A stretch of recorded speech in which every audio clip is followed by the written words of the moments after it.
Hello, hello, hello, and welcome to Soul Elixir.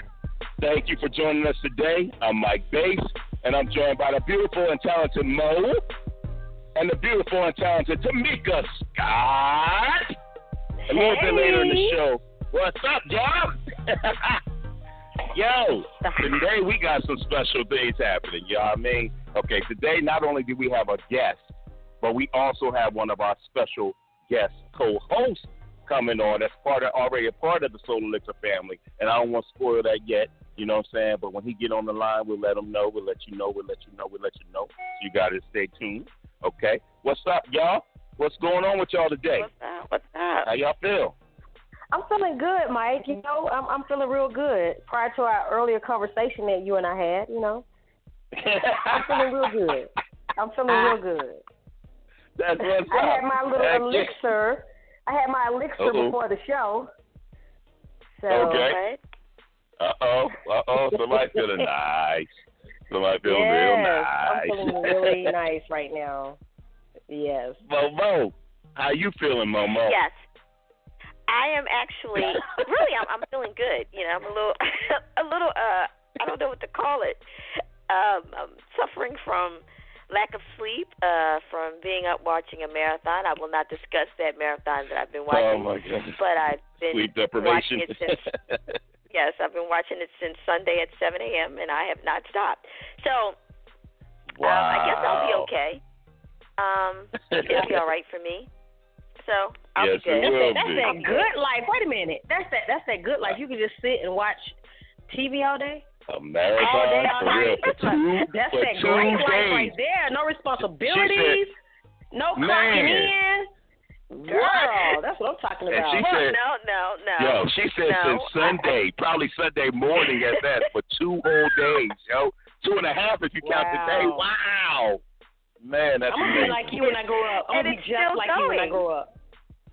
And it's still going. Yeah, you on some sleep deprivation right now. Oh, my God. While you're on the phone. You better turn it off while we're on the show tonight. And I know if you're listening, I'm going to ask you a question.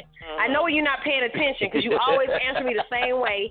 If you're texting or if you're doing something and not paying attention, it's a certain word that you use constantly. And I just, one time, no lie, Mike, one time we were talking and I knew she wasn't paying attention. And I said, hey, no, okay? She said, okay. I said, oh, no, she ain't paying attention. She couldn't even tell me what I said. Try that the next time. God. Somebody, you feel like nobody's paying you attention, just say something stupid. Be like, you know, the sky is purple and green. Yeah, so, and if they say, they're not paying attention. So I need you to turn that off and engage in the conversation tonight because we have a great show for the audience. Yes, Mo. You better pay attention. Turn up that damn TV. Oh, my God, man. Oh, my God. Yo, a little later in the show, you know what? We're going to be joined by a woman that's an actress. She's a writer. She's a dancer. She's a model. And on top of it, she's a singer and a damn good one. Like, I mean, she's, like, great at all the things that's on her list. Like, how the hell do you accomplish all that? And she's beautiful. Wow. And she's beautiful on top. And can dress her butt off. Like, her style is ridiculous. Oh, my God. Have you heard her songs? Oh, my God. Yes. Incredible. Yo, so join us a little bit later in the show. Miss Brumwell, first of all, let me give you a better introduction now, because first of all, you guys know her as Janine Payne from the TV sitcom House of Pain. And then she was also one of the guest stars on Atlanta Housewives. You know what I'm saying? That airs on Bravo of Atlanta, from Atlanta Housewives. You know what I'm saying? So, joining us today, you probably already know by now. What? What you saying? You got to, you know, if you're going to do it right. You know what I mean? You got to hit all things. Right now, she is on Saints and Centers on Bounce TV. She was originally on the movie Let the Church Say Amen, and she has a movie coming out called Sons to the Grave. Now, if you want to do it, you got to do it. Ricky Smiley, you got to bring it all in. Yeah, you can't just do it half. You got to bring it all in. Okay. Well, let me hook you up this way. She was also on Drop Dead Divas, okay? She was also on Let's Stay Together. See, I was going to do that a little bit later when she came on the show, but she wanted to go there. She was on Divas Made. We're going to argue about it? She was on Devious Made. That's right. She was on Devious Made. No, we ain't going to argue about this. You know what I'm saying? She was on many plays and shows, y'all made. She was on Meet the Browns. Did you know that? Yeah, now, how about that? I knew that too. I just wanted to make sure you did your homework. I don't want you smacking. I already know. She was in a play. You don't know me. You don't know me. How you gonna do that to me? You don't know me. Huh. What's up, y'all? Anyway, Miss Demetria McKinney is gonna be on the show today, y'all. A little bit later in the show. You know what I mean? And as always, you know what I'm saying, we got this little part in the show, you know what I'm saying, where anything goes. It's a certain sound that you'll hear, and I guess Mo will play it since she don't know me.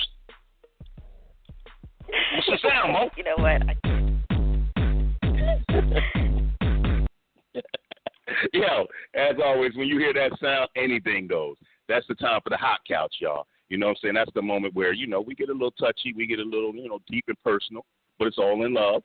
It's all in love, and we might get a little personal tonight. You know what I'm saying? So, y'all, if y'all want to join us at 929-477-2668. Again, 929-477-2668. And if you want to talk, dial 1. Now, today's topic, a little crazy, you know what I'm saying? Today we're going to talk about the racism and hatred in America, the unnecessary racism and hatred that we have going on in America. You know what I'm saying? Hey, Mo, I mean, you know, you probably have dealt with some of the most racist moments, I'm going to assume, especially living in Philly, you know, and at that time Philly was really segregated. You know what I'm saying? So if we just walk 2 blocks over, I mean, you dealing with kind of the hatred, you dealing just because of the color of your skin, or you're in the wrong neighborhood. So what about you? You want to talk first about that? Well, I would have to say that I didn't live in that type of neighborhood, but I know exactly what you're saying. Oh, my bad. That's right. Mo had, I'm sorry. For those we all just found out that Mo had a silver spoon in her mouth. She grew up with a silver spoon in her mouth. How dare you? How dare you? Let me rewind. I'm sorry. Let me rewind. No, go ahead, Mo. No. Let me tell you experience. So, go ahead, Mo. Unfortunately, you know, I know exactly what you're talking about, because I would say this, because you know how we used to have to catch, we didn't have school buses, so we had to catch the sub or the bus to school. So I went to a school called Little Flower, Catholic school. So it was like across from a park. And by saying what I'm saying from there, it's like I had to walk from the subway to the park, maybe about a mile or so to school. So in the process of that, I did have things like, you know, because we were girls, we had uniforms on, and, you know, what they always said about the Catholic school girls, where people can pick on us and say things. A couple of times I almost got jumped, literally jumped. Like some guy came to me and was like, oh, you took $20 from me. I'm sitting there like, what are you talking about? We was coming out the sub. And I think he thought that we had money. And he was just like, oh, you stole my money. So he chased us all the way to school. I mean, we actually ran from the sub to school. So I get what you're talking about. And then I was on the bus. My sister and my cousin were riding a C bus home. And back then it was these girls called the razor faces. And what they would do is take the razors and put X's in your faces if you were cute or whatever. So they would wear the same clothes every day. So they jumped on the back of the bus. And me and my sister were there, and they were pulling our hair. You know, you have long ponytails, and they were pulling the hair and kicking us under the seat, stuff like that. So I get what you're saying. You know what I mean? And it was just all a part of, you know, I guess growing up. But it was a little, like right now, I think it's a little bit more in depth with the guns. You know, we didn't have guns and things like that when we grew up. It was more or less like you get out there, fight, razor, that type of. But you know, So no, Mo didn't have a silver spoon. I did have some experiences in my life. Okay, let's keep it moving. You did. I'm sorry. Let's correct that. You did have a silver spoon. Right. You being almost robbed. That would have been me doing the robbing. Oh my God.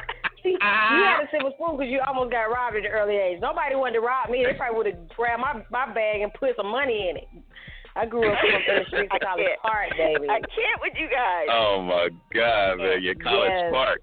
But it's okay. Don't be ashamed of your story. Don't be ashamed of your story. Don't be ashamed. I'm not ashamed. It's just that, you know, like sometimes, you know, I feel bad for, like, I really, like when kids go to school, we were always taught, you know what I mean, don't fight. It's somebody that you go tell the teacher or whatever.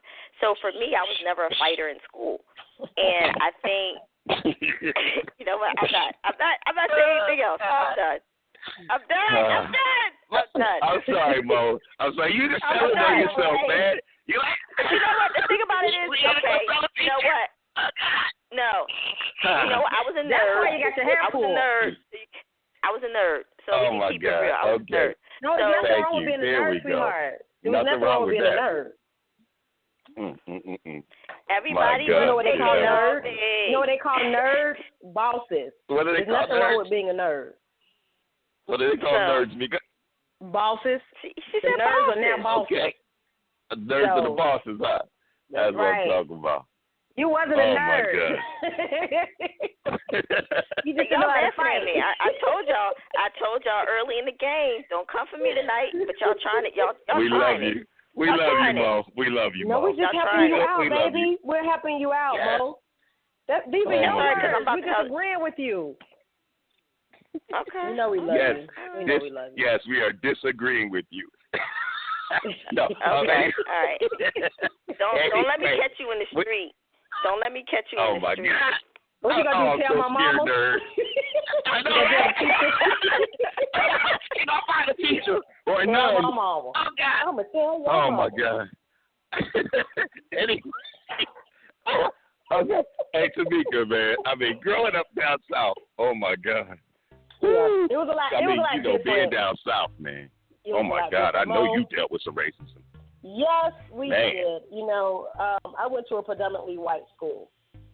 And it was a lot of things that, you know, I experienced growing up. But I always been that child that was rebellious. I was that child that you wasn't going to tell me no. I don't care what type of authority. If you're wrong, I will let you know. I was that child. So I really didn't get in a lot of fight, or I wasn't targeted because everybody knew from the beginning I was crazy. So, I mean, the only fights that I really got into, only time I had to take up for someone when someone was messing with my sister. And that's when I went ham. That's when I had to go ham. But, I mean, as far as, like, I never Did you have a ham? experienced. Yeah, I went ham, boo. That's the South. See, people from the South understand that. When you say you went ham on somebody, that means all is fair. I went ham to the point where they, like, you know, call the cops because she's lost it. I would blank out. But I'm different now. Praise God for Jesus. Hallelujah. Yes. Hallelujah. I'm cool. Don't hurt me. Can I get I don't want amen? you to hurt me. Look, amen. Don't hurt me. Don't go ham. Don't go ham on it. Don't go ham on it. Oh, my God. Don't go ham. Oh, my God.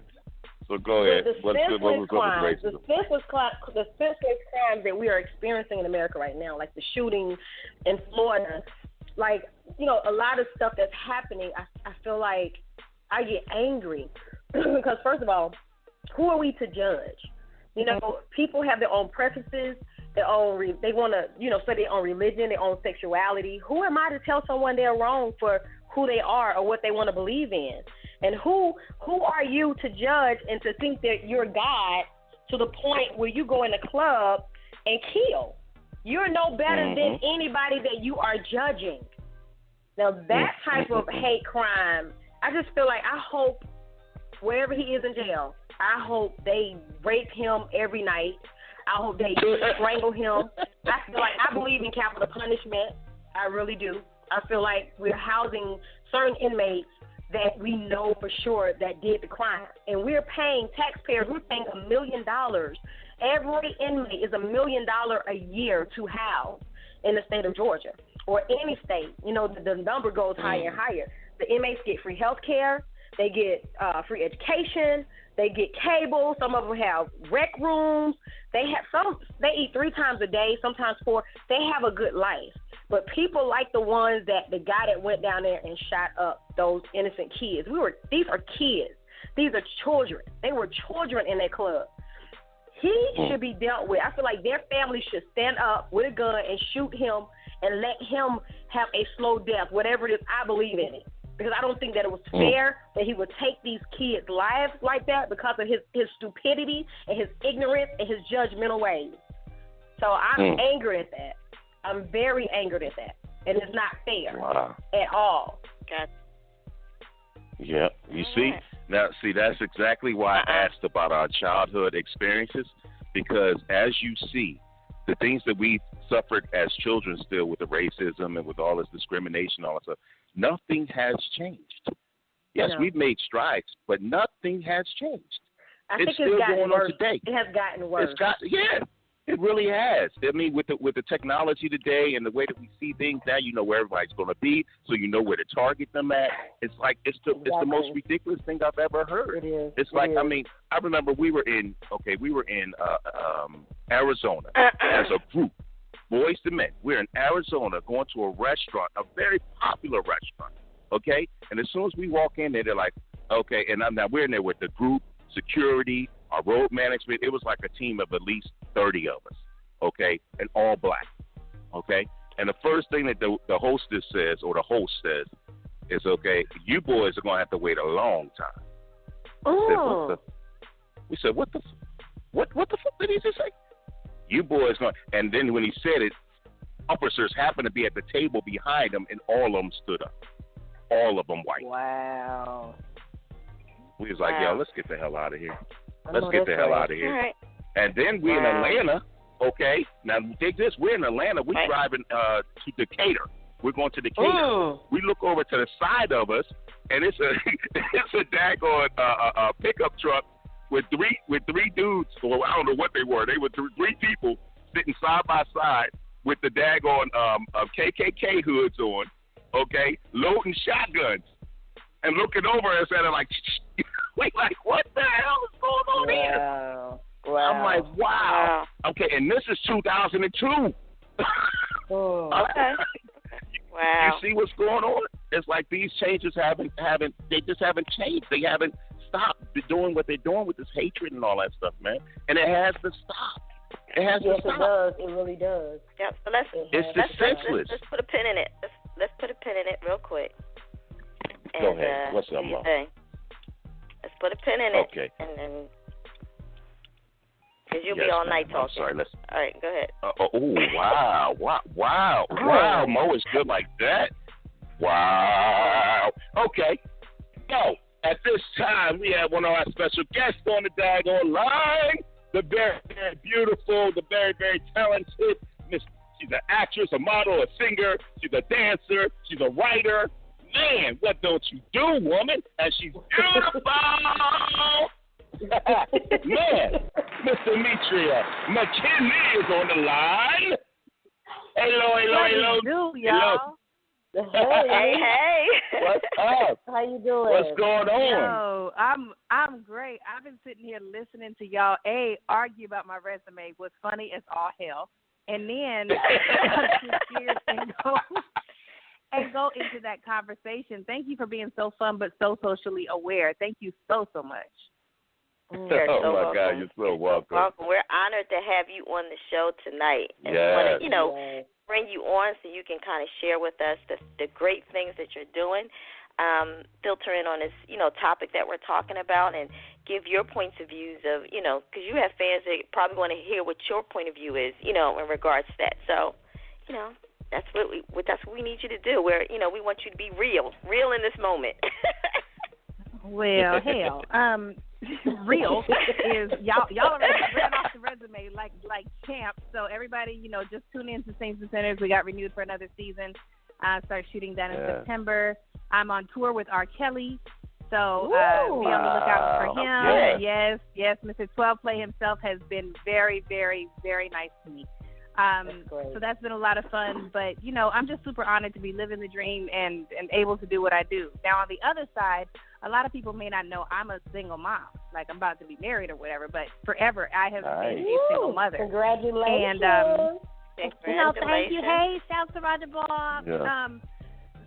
So, raising a son, first off, as a female is hard, but raising a son as a female in the African-American community has its own set of challenges that I don't think anybody else can really kind of understand. We all have our things that we go through, but the stereotypes that are attached to his Social Security number and his check on that paper is just incredible.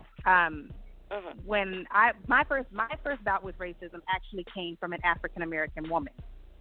Wow. I'm going to say that again. Wow. My first touch of racism say it again. Came in the military. I was about 9 years old. I was at the BX, and I wanted to buy my mom a necklace. And the lady refused to help me because, A, I was black, She said, look at her. She can't afford it, first off. Ooh. And then she was like, but look at the color of her skin. And I remembered that so vividly because I was like, but I'm not much further than you. Like, I didn't understand what it meant until I called my mom, and then she came in and kind of let the lady have it. But that was the first kind of sting, and to feel it come from what I thought was my people let me know that it is really just an illness. It's a sad illness. It's a spirit. You know, it's something that we can't really teach or unteach without a voluntary desire to change. When everything happened with Trayvon Martin, I really sat and had a conversation with my son, you know, because he's the hoodie kid. He's rocking his hoodie. He's riding his skateboard. He loves a Skittle. Like, he's, like, out there like that, you know? Right. And so I had to have a real conversation with him and have him watch this. And now he's so aware of what's going on in the world. Like, he saw what happened in Orlando. He knows about what happened in San Francisco. Like, he's in tune to it. And it's not just about black or white. It's about anybody who is mistreated when we all have freedom of speech, religion, love, all of that. As long as you ain't hurting nobody and disobeying any of the rules, go for broke, you know? So I hope that people don't let hate beget hate. It's really easy to get upset and to get malicious and to get angry, and we can have all of those feelings. But if love is lost, then they win. How about this? How about this? Now let us thank you for being so socially aware. Man. Well, you know, I agree. I agree with Demetria saying, you know, me being, you know, my son, I felt the same way. I mean, my son is 20 years old now, but again, you know, stereotypic with the hood walking around. I mean, I told him every day, if you put that hood on your head, I'm going to take your head off. You know what I mean? Because you never know. And I always tell him, when you're driving, you know what I mean, if the car is not marked, don't stop. Just call your uncle, you know what I mean, who's a police officer, a detective. Call people that you know. And if you do get pulled over, don't, you know, put your hands on the steering wheel. Don't bend, don't move over, don't dig in the dash, don't do anything. Put your hands on the steering wheel. If they ask you to get out, just get out, don't move. You know, it makes me nervous, you know what I mean, because I'm like, that's my son. Because if something happens in that scenario, I probably, I don't know, I'm not even going to say what I'm going to do, but I'm just saying, that's like, when that's your child, I'm not even going to go there, because I could go into a mean street, but I'm just saying, because that's my child. But when that's your child, you know that something can endanger them, you know, of a slip of an eye, just something of a easy, don't put your hand on the steering wheel and get beat up because you thought that you were blowing your nose and they thought you were digging your pocket, whatever. You know what I mean? And as young men, they're not thinking. The first thing it is, when a cop stops you, they're nervous. You know what I mean? It's like a nervous condition. You're not thinking like, okay, let me put my hands on the steering wheel. It's like, oh my God, what did I do? What did I do? Oh, let me reach and get my stuff now. No, you sit there, you sit still, you look with your eyes straight forward. Put your hands on that steering wheel. You ask them politely, why are you pulling me over? If in that way, you don't have, if they start screaming, you don't answer, you don't talk back, you don't do anything. You just be humble at this moment. Act like somebody taking your booty. I don't care at this point because you're my son. And I'm not trying to have somebody take your life. Wow. You know, now, Mo, you know what's so crazy about that? Huh? Oh my God! I was not ready. You know what? No, I'm just saying because that's how. I'm just saying that is how sincere I am about my child, my children. I don't play that. Do not. No, absolutely. No, couldn't be absolutely. Me. When y'all saw the footage of the young lady in school and the little patrolling officer at the school decided that he was going to body slam her out of her desk because she wouldn't get up. Like that type of stuff, I posted about it. I was just so shocked to see that they've gotten to the point. He said something. He was like, you know, it's nothing's different. It's very different. They are comfortable with showing it to everybody now. You know what I'm saying? And at the point where they'll just kind of hide it with a body in between them and a camera. You know there are cameras. You know social media is there. You know people are now watching. You know that there is a presence that you don't need to be involved with, but it's still happening. Wow. Right. It's gotten and you know what? More comfortable. Yeah. But see, Demetria, this reason why I said nothing's changed. Think about the 50s and 60s. They did it right in front of the cameras. They did it right in front of the news media. They did not care. Yeah. Yeah. They beat us. They washed us with hoses. They did not care. You see what I'm saying? And it's back to that same day and time where they do not care of what you think or what you see or what we're going to do. The only difference, Mike, I'm sorry to cut you off. The only difference is it is us.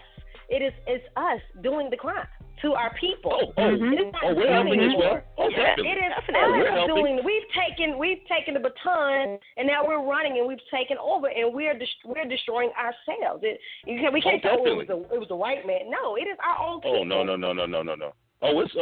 We have an interracial crime. We have we have our own crimes on crime. Black on black crime, white on white crime. Of course, Hispanics on Hispanics. I mean, so definitely we're tearing up ourselves up as well. But I mean, they're also helping. I mean, it's not helping them to say, hey, we can't do it because hey, they're doing it to themselves. Guess what? We might as well do it too. They don't care. Why should we? You see what I'm saying? So we definitely dealing with all different people that's doing it to us, but it still doesn't make it right. It doesn't make it right in any shape, way, or fashion. I mean, the way Mo just got talking about driving a car, her son driving a car and has to put his hands on the steering wheel or turn off this, turn. I'm a grown man doing the same thing inside of a very expensive car, and when I get pulled over, they come to the car with the guns drawn. Okay, I got to put my hands outside the car. That can go both ways. They can go both ways. Go ahead, Mo. Yeah. You know what they say? Because right now, I mean, when you look at all the news that's out there and you really look at the statistics of what really are the crimes, 47% of the crimes are racially motivated. You know what I mean? And you only have like a small percentage. You know what I mean? You have like if you everybody thinks about the sexual orientation, that percentage is 21%. You follow what I'm saying? And you only have, when we used to talk about people that picked on people that had disabilities and things like that as growing up, you know what I mean? Because that was more of our age. Somebody walking around. Bullying. That's only 1%. That's only 1%. Even 20% is motivated by race, by religion-based. So everything that, the bigger percentage is racially motivated, and we need to change in our country. You know what I mean? Because I feel like it doesn't matter, because if you look at it, everybody has black, white in them somewhere along the line. Let's get the trees out and start looking back around. How about that? Okay? So at the end of the day, if you really paid attention to what your heritage was and really did some research on yourself to realize that it's not about race, color, whatever. It's about people killing each other. It's about it's the hatred. It's what you know. It's what you've seen from before. Your parents, your aunts, your uncles. It's everybody, because if you got an uncle that got shot, killed, and everybody's saying, no one's there saying, you know what? And I'm not trying to be funny, because it's going to be a funny moment. Let's kumbaya for a second. You follow what I'm saying? You know what I mean? Just to break it down. Let's kumbaya for a minute. You know what I mean? Because at the end of the day, we all don't have to hate each other just because she said something nasty to her, or she didn't move that kind of way, or he did that, or he did this, or whatever. You know what I mean? It's just like, where's the intelligence? What are we thinking? We don't think. That's we the react. scary part. Hatred is a learned behavior. Babies don't come out the womb like, I hate this person, I don't like that color, I'm not going to like boys, I'm going to like girls. We don't come out that way. We are all born equal, and somewhere along the line, somebody decides this is right and this is wrong, and this is how I'm going to handle it.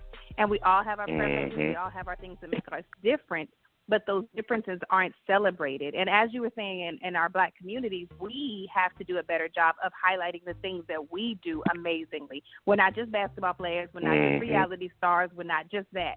We have some amazing, amazing contributions to the United States of America, to our communities, to the industry, whatever it is, we contribute. And if we highlight those things, we get a chance to kind of level the playing field, because they always want to highlight what we're doing wrong. They always want to show us as this. Even as an actress, my first thing was a crackhead. Everybody's story deserves to be told. Hallelujah. I love my job, and there's a lesson to be learned, but there's some other things that I'm capable of being as well.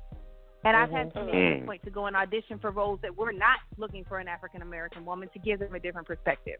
I've had to make sure that people like Tyler Perry have had to make sure that he starts his own, so that we have ownership. And if we get our family unit together, I'm not going to go too deep into this, but I'm really, really a firm believer that once we broke up the family unit, once they got us to dismantle that, we've been in disarray ever since. The fathers need to get back in the homes. They need to be involved with the kids. Even if you and the baby mama don't work, that's fine. Work it out for the kids so that he can grow up knowing he's loved, not get in those games, not perpetuate what's happening. Baby mama, don't use the kid as a damn pawn. Oh, he ain't gonna see me. He ain't gonna pay. No, boo. That ain't it. That ain't the move. We owe this child the opportunity to grow up properly and with the love of a mother and a father, so he don't have to look nowhere else for it. Period. And then we can teach them how to. And we need to go back to barriers. We need to go back to creating barriers, because there's no way. When we're growing up, you would not be in a room with adults talking. You will act as a child. Absolutely you will be as a child. You know what I mean? You're not going to be sitting there talking toe-to-toe with an adult. You know what I mean? If there's an argument, then the parents don't argue in front of you. You know what I mean? That's closed behind the doors. No. Kids, parents these days argue in front of their kids, so that's what they see.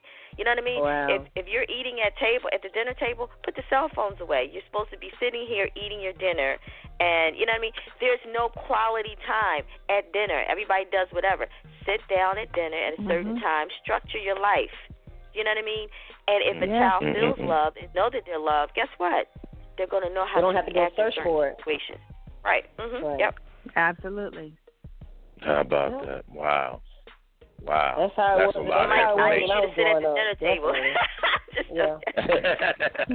You need me to sit at the dinner table. You know what? Or should I sit at the kids' table? If you instill that in maybe you should sit at the kids' table. If you instill that in kids early, when they grow up, they'll remember it. Like, it's things I won't even say in front of my parents now. I'm grown, and because I got whoopings growing up, I was on punishment. I got whoopings. I got punished. Yes. So there are things that I will not say or do around adults. I still say yes, ma'am, to this day. No, ma'am, to this day, because that's how I was raised. So it's how we teach. We have to start teaching our kids about respect. We have to show respect. We have to humble ourselves to somebody. Because I'm telling you, if you're not used to giving respect, and then when a police officer, you in a position where you have to show respect to the police officer, if you never showed it to an adult, you're gonna get beat up because you don't know what to say. You can't tell the child, when the police come, respect them, but then other adults come around, they can say and do whatever they want to do. We have to teach these kids. Well, you're right. You have to respect. I had to tell my kids this story because. I'm not telling my age. I'm not going to do that. But when I was like 35 years old. I'm going to know. Okay. Uh-oh. Which is like 50 years ago. You know what? I'm not playing with y'all. So when I was like 35 years old, I remember, and God rest my mom, so my mom has passed on, but my mom called me at work or something and asked me a question. And, I'm in the process of work, and I was trying to conduct a meeting, and I was just like, what is going on with my mom? Like, and I kind of snapped. And I was like, I can't talk to you now. I'm in a meeting, and you're calling me, and I hung up the phone. Do you know my mother came up to my job, okay, and demanded that I come outside. And I was standing at the door. I was scared because I knew it was going to happen. I'm 35 years old. I'm like, I know it's going to happen. But I had to get myself together, right? I went outside, and my coworkers were looking through the window, and I'm trying to be cool and calm. I go around there. My mom gets out the car, and she said, don't you ever hang up, disrespect me, and punch me in my face. Girl, I lost my mind. Wow. I couldn't even do that but sit there. I couldn't do it. I stood there and I cried. Because I was just like this. I said, you came up here to hit me. She said, don't you ever disrespect me. She said, I will always be as much older than you are. I'm still your mother. I don't care what you're doing. This job, she was like, when I was just, and I couldn't say anything. All I could do was cry. So when I went back in my office, the whole entire office, people were laughing. They were like, oh, my God, your mom came up here and smacked the hell out of you. I was just like, look, let's just keep it moving. And I was just like, look, I've got it. But I'm just saying. But that was probably the first time I ever said anything. Like, I never talked back to my mom or anything. Like, but I was at work. You know what I mean? I just felt like, look, I can't talk to you. And she just took it. But I tell my kids all the time, don't stand up in my face. Don't even try to go left, because I'll go left with you. We can tip the toe all day long. But if you hit me, I'm going to kill you. Honey, I remember my mom. Wow. My mom would not let me do something. It was around 13, and I was in a predominantly other school, and all the other kids were talking to their parents like, I don't want to. I'm gonna blah blah. Okay, whatever. My mom wouldn't let me do something, and I remembered B, under my breath. Oh. I didn't think she heard me, and that was before I understood the supersonicness of mommy ears. So she goes, "Did you just call me a B?" "No, ma'am." "Did you just call me a B? And if you lie, I'm a whoop you." "Well, yes, ma'am, I did." "So I'm a B?" "No, ma'am. No, ma'am. No, ma'am." "Well, if I'm a B, you call me that the rest of the day." "I don't think I really want to do that. If you don't, I'm a whoop you." "Okay, B, what's good?"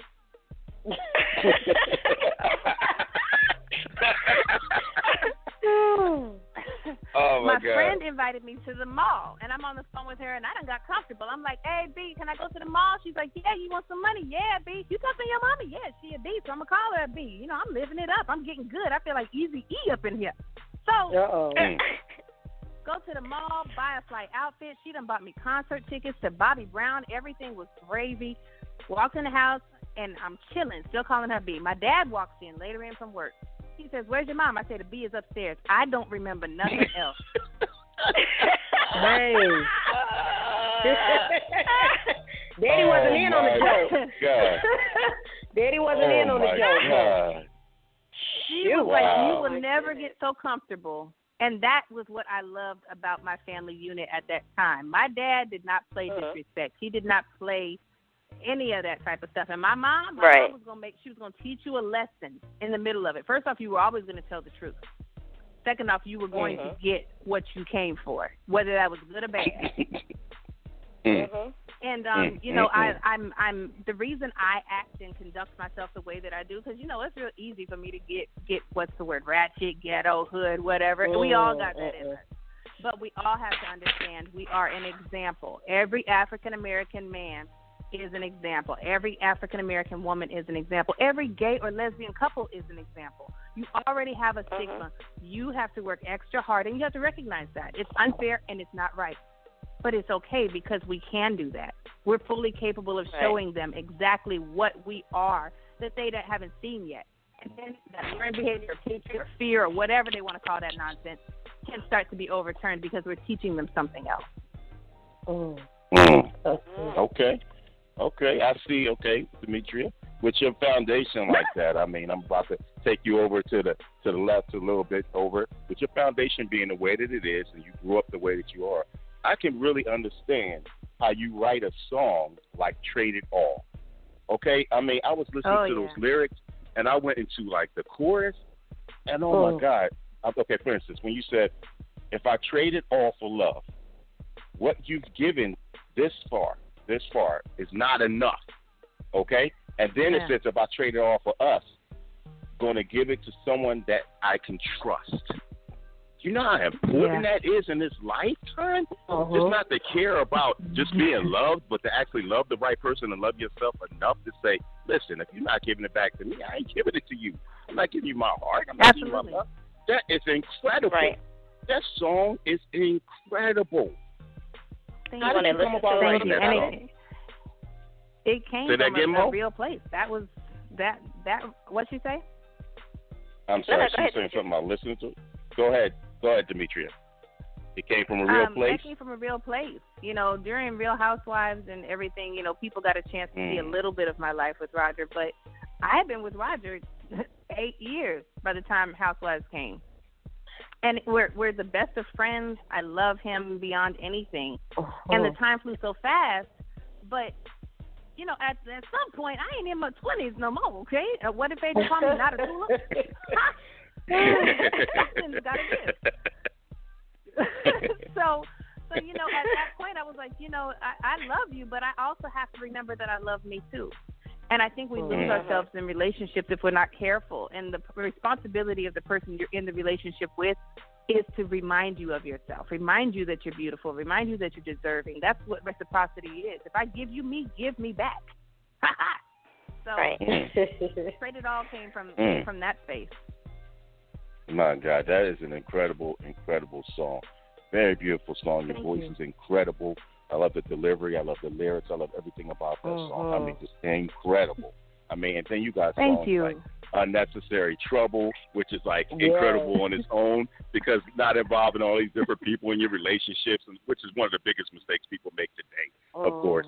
You know what I'm saying? It's like you want to go to a friend and you want to tell them these things, but then your friend starts hating your boyfriend or your husband whoever you with, you know, and it's like, okay, now they don't forgive them, but you forgiven them and moved on in the relationship, but they still hate and bringing it up 10 years later. Right. But see, that was your mistake for talking to them in the first place about that. I mean, you know what I'm saying? Because you know they're going to be judgmental. They're your friends. You know they want the best for you. You know what I'm saying? But some friends don't know how to leave it behind. So you want to make sure, you know, you talk to the right person, because you don't want to just keep bringing up the same things, the past. But what about when he did this? What about when she did this? What about this? What about, nigga, what about you get out my face? And it's that moment that you have to check them, that they decide to dig back in your old bag and say, well, you let this happen. No, honey. They're talking about two totally separate instances. Yes. So, man, yeah, like, Candy was a beast for that one. Candy was a beast for that one. Oh, yeah. Then you did one with the Brat. Man, 100. That was sweet. Sweet song. Incredible. Work With Me, incredible. Caught Up, incredible. But, man, okay, you know, so I went back and watched everything, okay? I watched all your live performances from 2011 all the way up. I'm talking about with your influences from Shaka Khan. Can I tell you one of my favorite, Mike, before you go there? Can I tell you one of my favorites? Go ahead. When she sung the national anthem. Oh, my God. I know Demetria can sing. I know she can sing. But when I heard the way you did that, baby, hail to the queen. Hail to the queen, baby. I was screaming that. I was like, thank you, guys. Thank you. Felt like I was in church. But you know, my favorite one is when you did Whitney. The tribute to Whitney. Nice. And you put that out there. Yes. Loved it. Loved it. That woman never met me. She probably don't know I existed. I don't know if she ever saw anything I ever did, but she was the reason that I pursued my music as hard as I did. The very first time I heard her voice, it was like, yo, that is the most beautiful noise. It didn't even have to be a word. It could just be a hum. It could be a run. It could be just a moment of silence where she was standing out there with her arms stretched out. She inspired me so heavily that's why I do the tributes to her. So to hear people respond the way that they do, it really makes me feel like I've honored her in a way that I wish I would have gotten to do before she passed. Guess what? Demetria, so Mike, go ahead. No, go ahead. I'm gonna let you go because there's something else that you forgot, Mike. But I'm not even gonna say anything. Oh, we gonna go there? We gonna go there. I'm so ready. Whatever. I know her bio inside. You ain't gonna let me get it. I'm not gonna pull you on the carpet real quick. I'm not gonna pull you. I'm not gonna do it to you. But maybe I will. Okay. Maybe I will. Well, maybe you talk about Raising Izzy. Maybe you talk about the mountaintop to play. Maybe you talk about the range. What you talk about? What? In the meantime, what? When she did Coretta Scott King, what? So, what you want to know? How come you didn't mention her DM collection lipstick? Did you know about that? Like, you got to bring it all. Oh, wow. You didn't mention about the lipstick. Ladies. Wow. Okay, this is a rare, man. ladies, take this. This is a rare moment, but she got me. Okay, this is a rare moment, but she got me. And I'm not afraid to admit it. Wow. Okay, Mom, congratulations. Good job. She got you. The DMK collection came through Selfie Cosmetics. I've got 7 colors right now. I'm about to start adding some lipsticks, but I've got lip glosses right now. And ladies, you know that night where you're out in the club or you're out and about, you just need a quick touch-up, but you can't find your mirror and your compact. It ain't enough light in the room. You don't want to go to the bathroom because the cutie's over here checking for you already. He choosing. It's got a mirror and it's got a light on the wand, so you never have a chance of going wrong. Wow. See? Okay. Very creative. That's what I'm talking. Nice. That's what I'm talking. Nice. Y'all better know everything. Y'all better know everything. This is awesome. I want to come back. You can come back anytime. We got some more stuff, but I don't want to pull everything out the hat. We don't want to pull everything out the hat. We got a whole bunch of stuff in store, but. Now, what I do want to pull out the hat, I would love to hear Trade It All right now. Is that possible? You can play it. You talking about me singing it. Okay, you can play it. Let's play that song. We already know you can sing, girl. We already know that. Let's go. Okay, we know that. Play that thing. Here we go.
Beautiful. Man. Beautiful.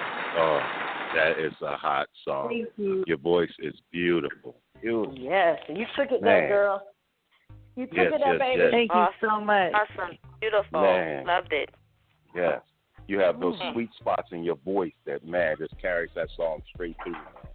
Oh, my God. Oh, yeah. Oh, thank Definitely you, guys. those sweet spots. Yeah, thank you. You're the one that did the song. Thank you. I know, right? You, madam.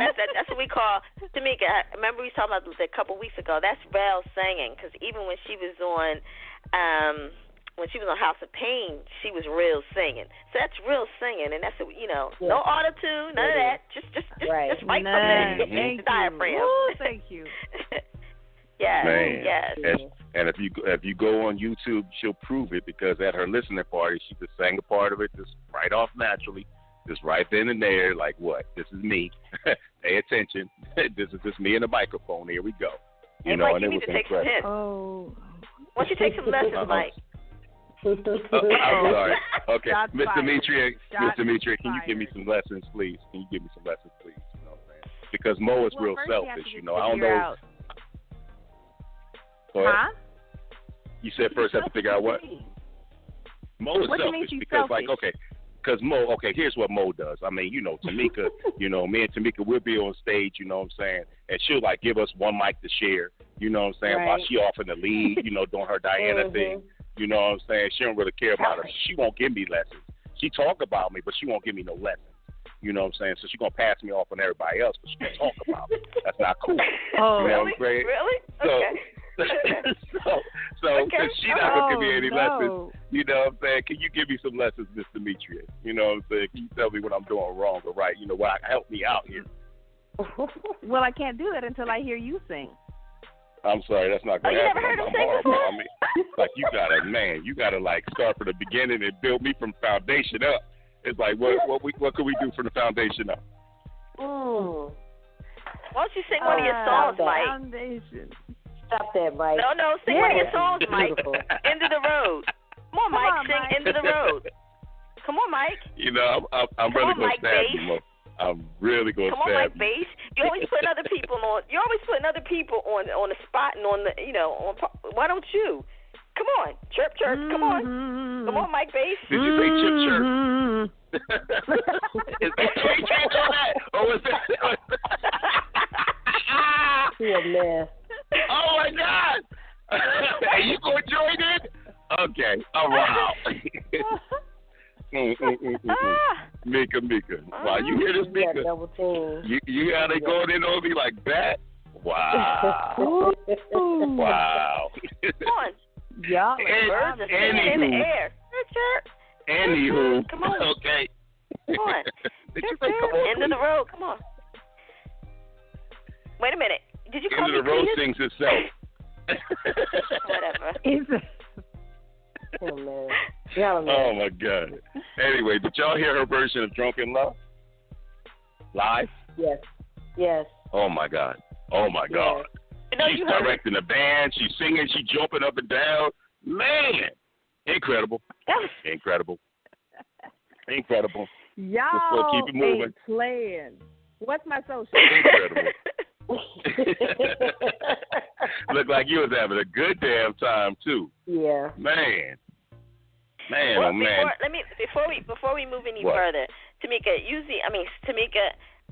and Mike, I'm gonna put you guys on your questions, but Demetria, throughout the show we have some of our listeners and our fans DM us questions that they want to hear. So I just have this one question that I need to get out before we end the show because I think it's very, very important.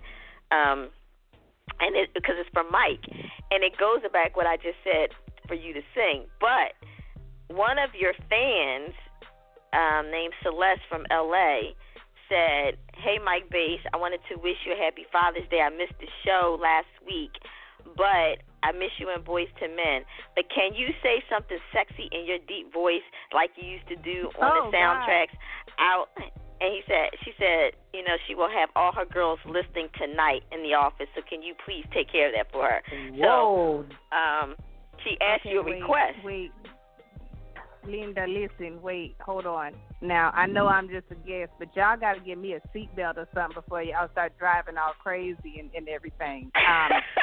I'm not ready. I'm not ready. You're not ready. Not ready. Okay. All right, now so I'm Mike, ready. Now I'm ready. We're ready, Mike. So that was a request. You have to do it. Go ahead. Go ahead, and Mike. This is for Celeste? Okay. So this is especially for Celeste, and her and her friends are listening tonight. Come on in the room, baby. I got something special. Don't worry. Don't worry about a thing. Your bathwater's already drawn. Yeah, let me take that off for you. Yeah, lay back. It's okay. Get comfortable, girl. I'm not going to hurt you. Don't worry. Daddy's going to be real gentle tonight. Ready for it? Here we go. You know I have to leave you right there with the cliffhanger, right? I can't with you, Mike. I can't. You know I have to leave you right there. Halfway in before Mo starts screaming, like, calm down. That wasn't me screaming. That was Demetria. That wasn't me. Oh, my bad. Yes. Wow. Get him all the time. I kept trying to get him to sing. I wanted him to sing so bad because I absolutely love your voice. I wasn't ready. Yes. I'm sorry. I just screamed like a little. Thank you. That's okay. That's all right. I scream the same way when I listen to your song. It's okay. Thank you. Man. Heck yeah. She said, thank you. Yeah, the best. Most definitely. Wow, that's right. So Okay, well, what I else? hope you're happy, Celeste. I hope he did justice for you and your girls that's listening tonight. And thank y'all for listening with us on every Tuesday. There's a lot more to come. Make sure you hear him singing on the new song, but we're not gonna spoil that. Oh yeah, we can't wait. I don't know why, Mike. I don't know why you just want everybody else to do like little snippets and stuff, and you just won't do it. We can just get like little bits and pieces of you. I don't think that's fair. Because we have to do it justice. I mean, you have to hear the music, you have to hear the song. If I just come out and do that, it's gonna be a shock to everybody because they're gonna like, what the heck? I thought this voice was just low. You know what I'm saying? And I don't want to shock the world like that. I want to bring them in. You slow. shocked me. You know what I'm saying? You shocked me. You just shocked me. You caught me off guard. I wasn't ready. I had to call Tamika. I wasn't ready. Well, you made me do it, though. You made me do it. You know what I'm saying? Okay, most people don't know what happened was, okay, we have a soundtrack that we're putting together for her movie, which is called #Secret Sunday. So I have a whole lot of songs prepared. So I've sent her the track to one of the songs because it was just that type of moment. And when she listened to the track, she was like, oh, my God, this track is incredible. Like, I can't wait to hear the lyrics. She said, you got to send me lyrics. So I sent her the lyrics. Okay, well, how are you just going to send me the lyrics without singing it? I'm like, okay. All right, well, here's the lyrics. You figure it out. You hear the melody. You hear everything. Figure it out. No, I don't want to figure it out. You're going to sing it to me. And she just kept going on and on and on. I said, okay, Mo, all right, I'm going to sing it to you. No problem. And then I started singing it to her. And she damn near hung up the phone. And I'm like, what the heck? What the heck just happened? Like, she hung up the phone with you and called me in tears, like, oh, my God. You got to hear the song. Mike just sung this song when she was so emotional. The song made her so emotional. When she called me, I'm like, calm down. I need to come over. I need to bring the gun. What's going on? You being robbed right now? I'm like, what's going on? And she was telling me how good the song was, and now I'm like, okay, I can't wait. I cannot wait. I'm just too excited. I'm too excited. Man. So that's what happened. Just in case everybody that was like one up. of those. That was one of those moments because it's like when you know a person, and it's like, okay, I know you, Mike. I know you sing bass, whatever. I just never really paid attention to the levels of your voice. So when he started singing, I looked at the phone like, is this Mike? Is this a joke? Like, did you just put somebody on the phone? Like, what? I said, this got to be a joke. I couldn't even breathe. I was just like, oh my God, is this you? I couldn't breathe, and I accidentally hung up because I was trying to get myself together. Did I accidentally hung up? I was just like, Tamika, literally hung up. Oh my God! So that's I can't wait. That's to bring it up to speed with what's going on.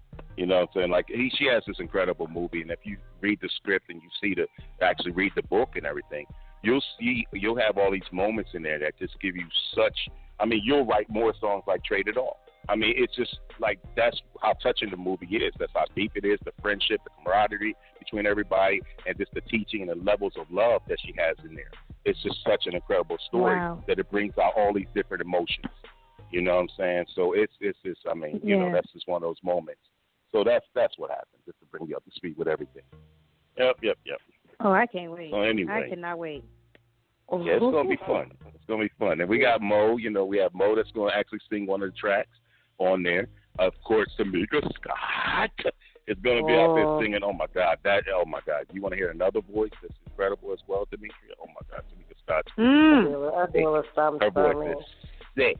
It's not about me. Well, it's about, I guess, Demetria McKinney. Honey, it's about everything.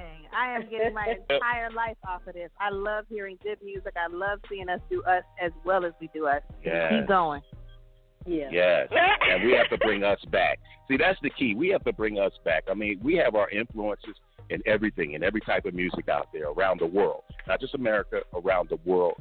We have influenced so much music, you know, with our heritage and with our soul. You know what I'm saying? But now it seems like we're the only ones not doing it anymore.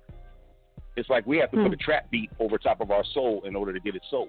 And that's ridiculous. I mean, especially, you get somebody like Adele that comes out doing our music, doing everything with the soulful touch, and I'm not going to say this our music because we don't have no license on the music.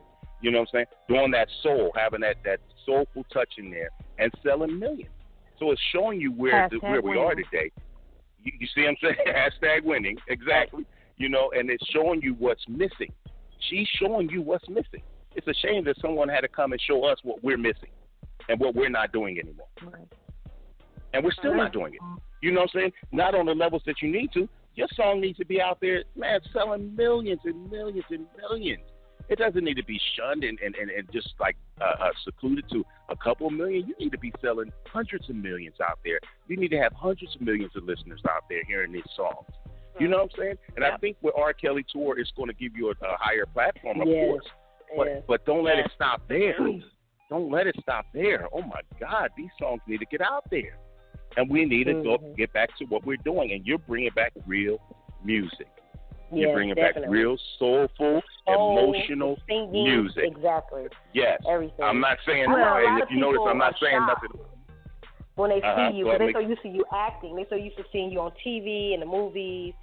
So when they see you on stage singing, I know they be like, I didn't know you could sing. I know you get a lot of that from your fans, right? You know, it's funny to be on stage, giving my life, singing my all, and somebody saying, "Sing, Janine." Wait a minute.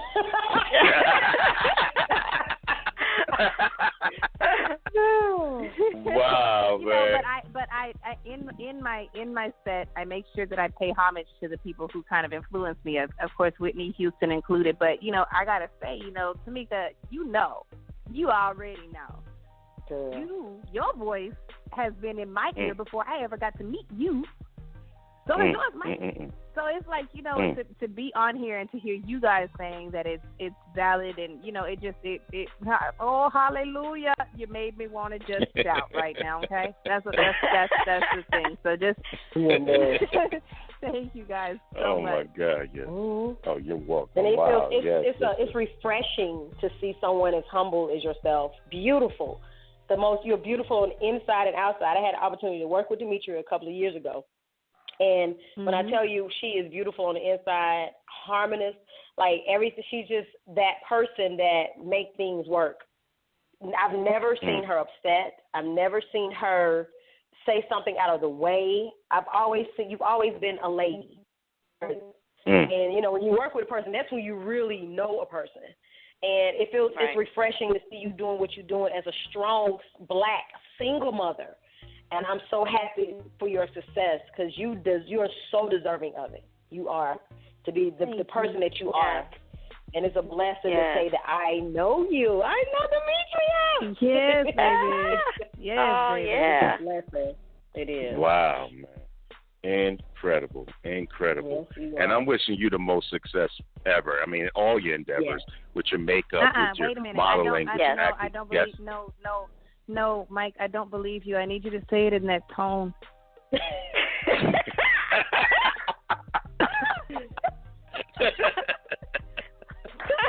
Okay, let's start over.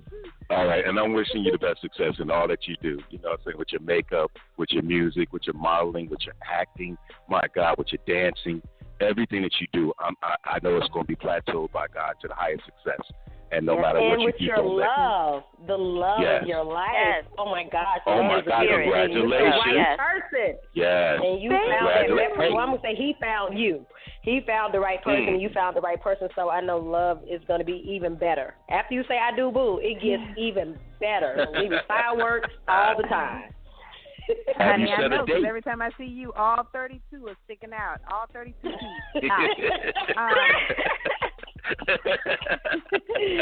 Yes, I know, right? girl. Tamika always happy, boy. Man, she be talking about all the time. That's what a good man to do for you, honey. Keep you smiling. So when is the wedding date? Yes. What's the date? Have you set one?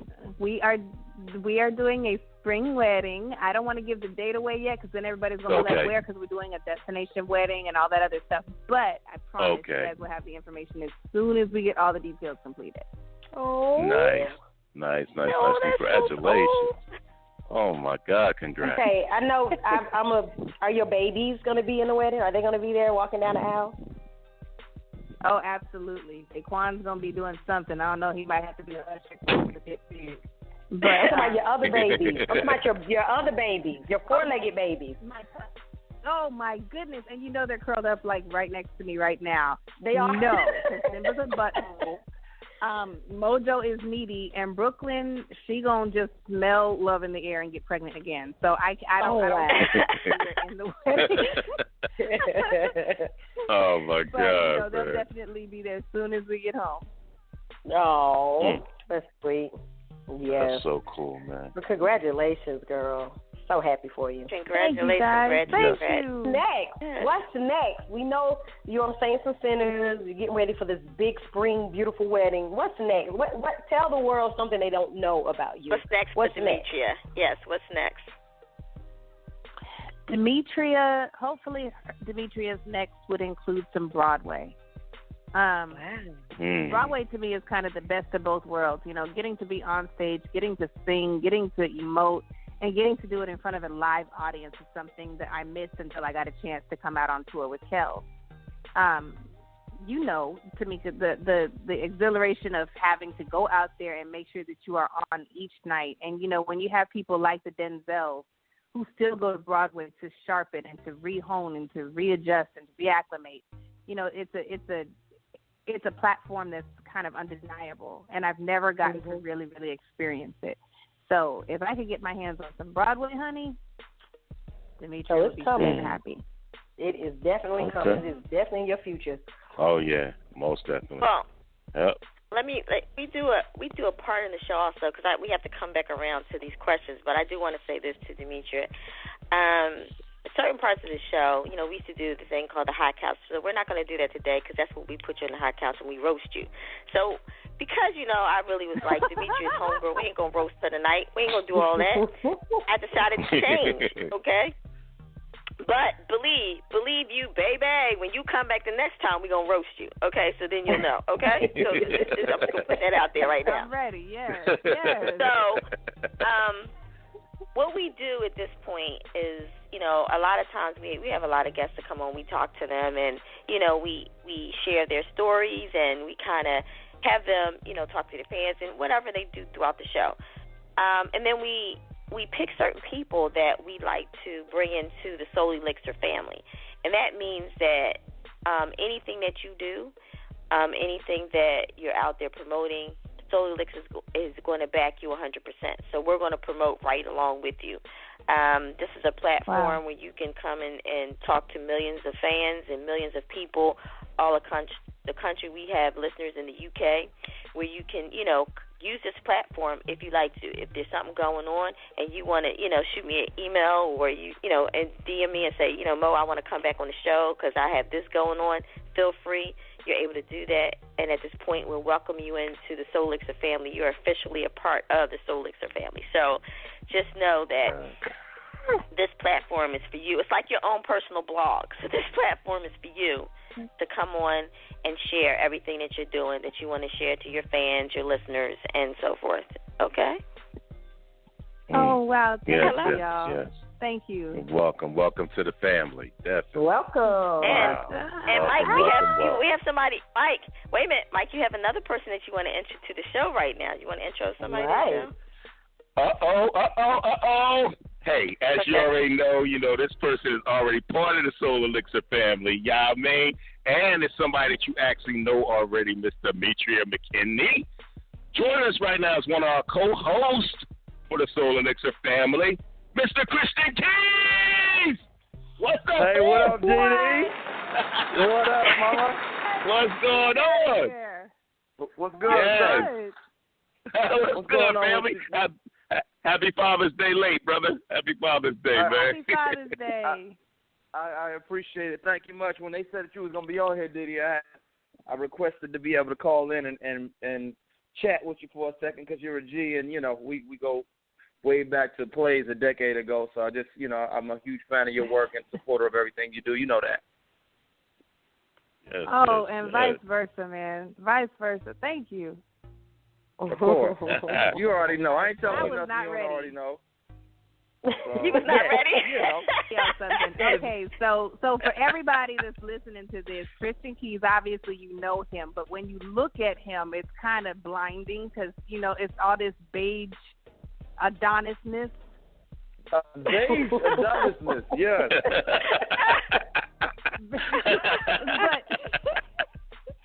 but once he opens his mouth, it is just even better. He is one of the funniest, silliest, most cool people I've met in forever, and he's always been the exact same. So if y'all get a chance to meet Christian Keys and support anything he's doing, please, please, please do. Well, thank you, Didi. And it's the same. If people might get caught up in your looks and your skill set, but she will crack jokes like one of the guys. And you're not safe. So if you come at her with some jokes, she will tear your behind up. So yeah, but she's just great people, man, and it was definitely a pleasant surprise when she popped up in several episodes of Saints and Sinners. So I look forward to exploring that dynamic some more, and just in whatever ways our work our work life paths cross and everything, but you're dope as it gets. So anyway, thank you guys for having me again. I just wanted to say, hey, what's up? Big Chris, what's up, family? You got it, man. Hooping, okay. Go ahead, Bo. Yeah. So I'm gonna, Demetria, so you got everything that we were saying, right? So welcome to the fam. So you can come on at any time, but I do have these quick questions to ask, and I know that we're going to circle back to the topic really quickly so we can kind of do a recap, and then, Christian, you can answer on the topic when we just in a second. But there was a question from Sherry from South Carolina, and the question was directed to all of the hosts on the show. And she said, are you guys actually friends off air because you guys are funny and together you guys make a great team? Whatever happened to the hot couch? Why haven't y'all done the hot couch? So, Mike, you can answer that first. Okay. Well, first and foremost, yes, we're more than friends. We're actually family on and off air. I mean, we talk, we laugh, we cry together, we joke together, we help each other through our time. Don't make that lie. I mean, we are Don't lie like family. That. Don't lie like that. We are a true family. Even though we have a diva, in the mix, you know what I'm saying, Miss Bo. But yeah, we just do what we have to do, and we're definitely family. We love each other on and off air. And as far as the hot couch moments, sometimes we get family on that we don't want to do that to. Like tonight, Demetria. Just our first time in our house. We don't want to just like spoil it for. Come in here, enjoy yourself, put your feet up. But, the next time you're going to get your own food out the refrigerator. You know how that is. So you want your family, you going, you know what I'm saying? So we just want to introduce the family first, get the love, get the warmth. That way you know where we're coming from is a place of love. We're coming from a place of no disrespect. We're not trying to hurt anybody. You know what I'm saying? It's a place of fun and love, so that's why. That's why it was no hot couch for a couple of times, because we had great people on that we just ended up loving and making part of the family. So so there you go. Mm-hmm. Yeah. Well, y'all threw the whole sofa at me the first time. Hold on, wait a second. Wait a damn minute. we didn't know you were going to be so cool. Hey, Chris, we didn't know you were going to be so cool and be a part of the family at first, so we got it out first. Y'all threw the couch company at me. The company that makes the couches, y'all threw the hot couch company at me when I got out first time. Christian. Christian, you can handle it. Let me tell you, I'm getting a little off subject. I want to bring something up. Getting a little off subject. Let me tell you something. Oh, God. As an artist. No. As an artist, no, it's not. As an artist, we should be able to express ourselves on our social media and say things. And people don't understand that we joke. Sometimes we say things, it's jokingly, but they always take us seriously. So I don't know why they take us serious and they get upset and they want to post things. They think they can just say whatever. But I want to say kudos to you for the other day. I was getting ready to go on and second emotion some things that you were saying. I was about to say, y'all better get off my boy, but you handled yours. Kiss my baby. Yeah. Okay. Yeah. I just got the one thing. Hey, Chris, yes. Hashtag kiss my beige ass. Dude. Yeah. I was like, wait a minute, hold up. My nigga. Wait a minute, hold up. I was like, that. Wait a minute, hold up. This is. Hold up. So this is low. So what happened is we were all for some reason we were all up. I know we were watching this show, whatever. So at the end of the day, we all called each other and texted each other like, Christian just said, hashtag kiss my beige ass. And we were like, well, where is it? It's off.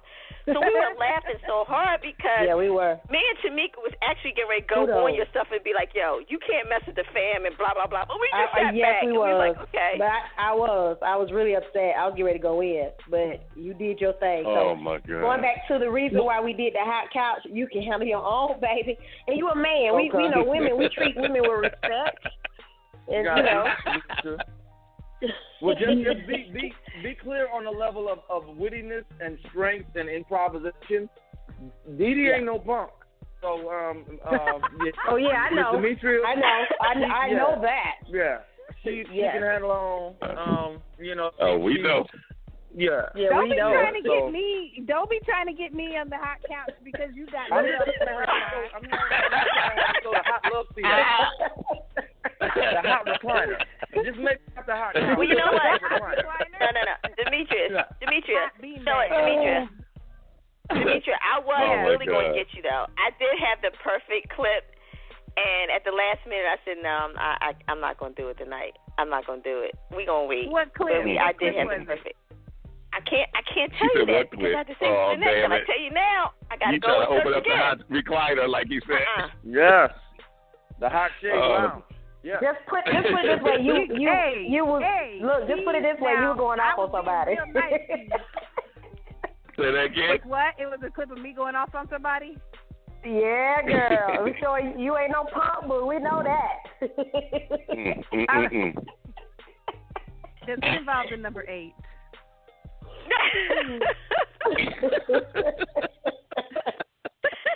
So, y'all shady. Tamika, did you answer that question? For Sherry, did you answer the question for Sherry? Like, I'm going to need you to calm down. In terms of, let Mike be great. Let Mike be great. Mike. Big Chris, thank you, brother. No, Mike's been great all night long. It's time that Mike simmer down right now. He's a little bit out of control. Man. My energy is just like that, man. I love when I'm having a good time, man. I love to have a good time. It's just that simple, man. Yeah, I know because you don't cool. get out, Mike. You don't get out much, Mike. I mean, this is your first time out. I mean, you don't after Tuesday. you like the world. So it's okay. I get it. It's okay. We going there. The light. Oh man. So now I'm a recluse, huh? Oh my God. What just happened? Wow. She just get that. Oh, you know what? Hey, real quick, Demetria. What's up?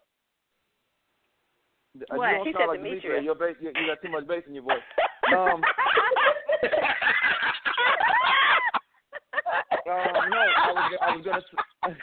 I was gonna say congratulations on the makeup line. I hear really good things about it. That's dope. Congrats. Thank you so much. The campaign's been doing really well. The photo shoot went amazing, and the product is really good. So, thank you so much. Get it, Mama. Get it. Do work. Yes.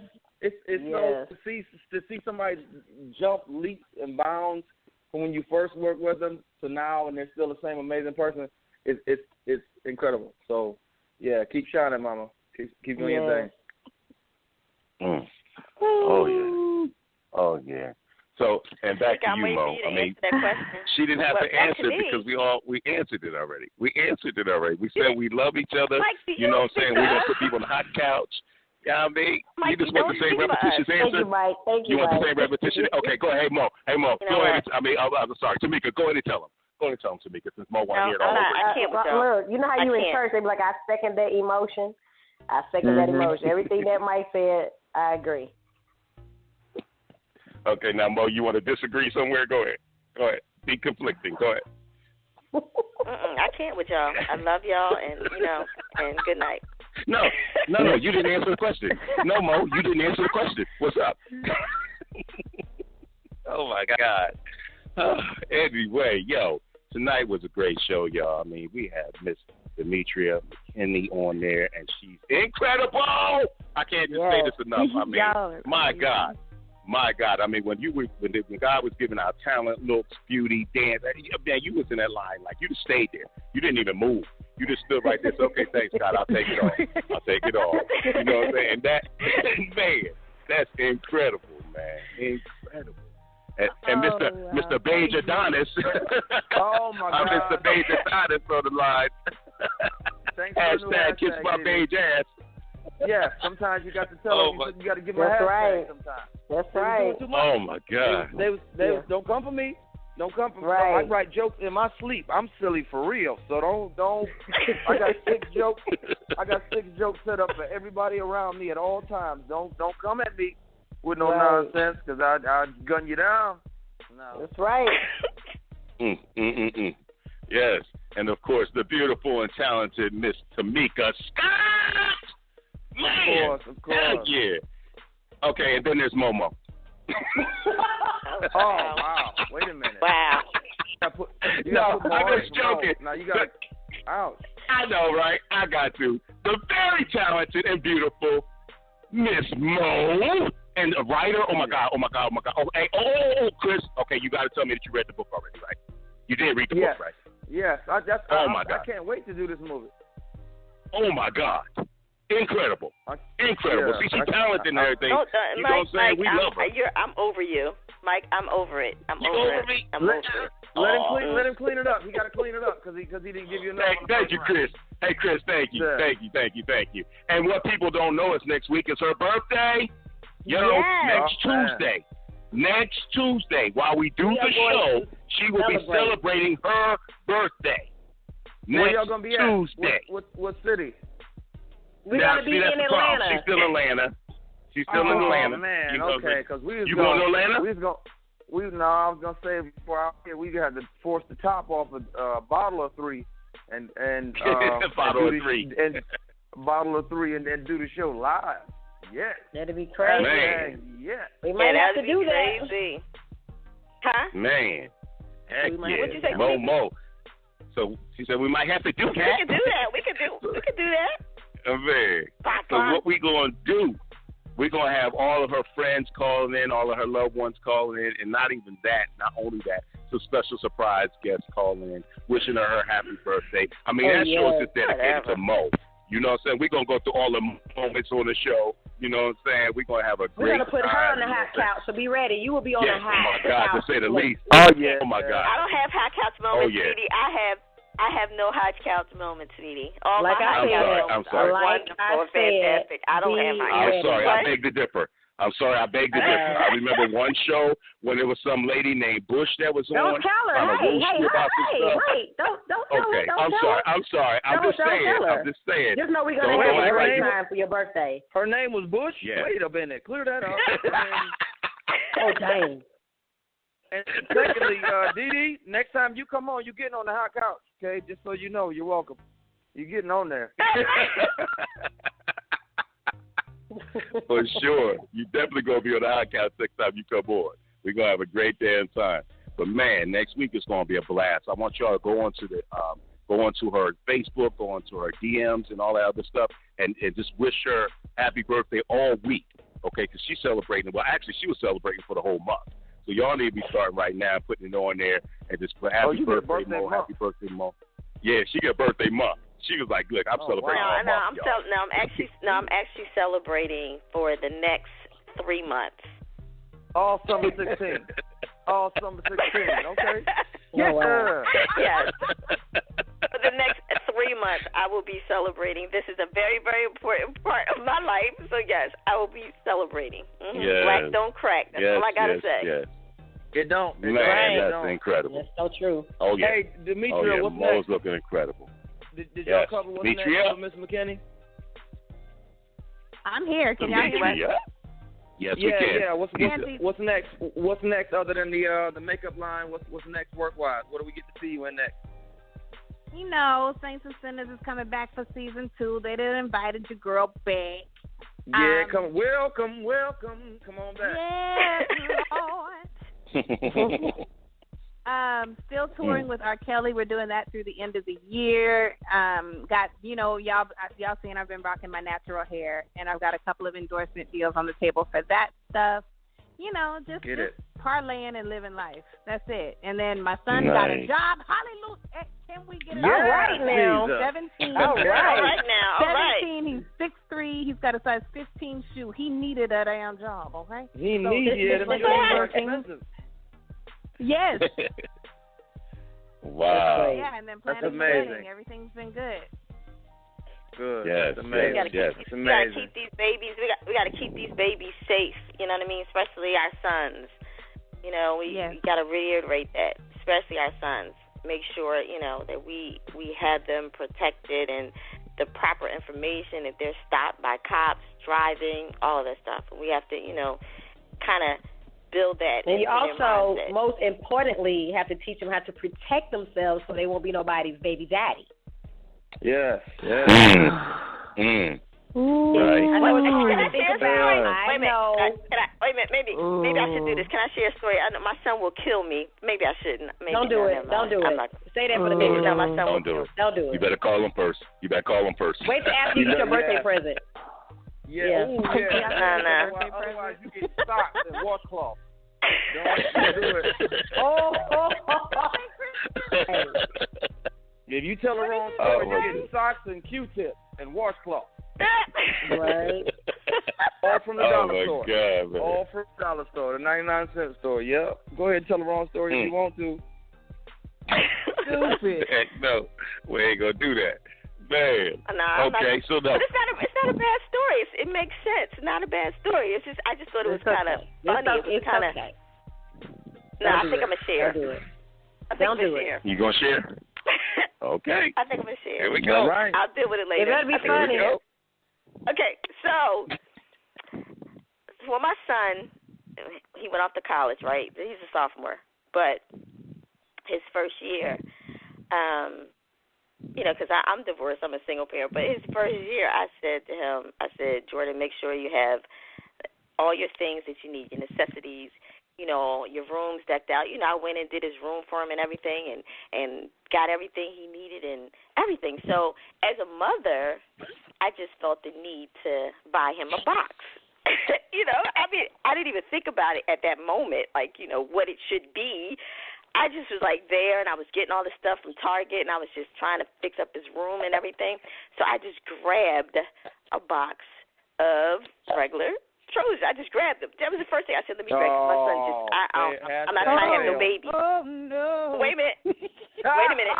So wait a minute. So this is the clinker. I get back to the room, and I'm like taking stuff out, and I said, I bought you like 2 boxes. I said, I'm not saying that you're doing anything. I said, that's your business. I said, but please, because I said, I don't want to be a grandmom, and you really, really need to protect yourself, whatever. So he looked at me. He was like, all right, Mom, whatever. So I said, no, seriously. I said, I'm being very, very serious with you. I said, here. He said, I already have some. So I just looked at him. Because at that point, I'm just like, what? I'm just like caught off guard, like, what? He said, I already have some. I said, well, I bought you more. He was like, well, what did you get me? So I showed it to him. He said, well, you need to take those back. I said, excuse me? He said, you need to take those back. He said, because they're not magnums. More, I wanted to lose my mind. I said, because they're not magnums? He said, yeah, I can't wear those. I need magnums. So I just had to put that out there. Okay, pause. Pause. Wait a minute.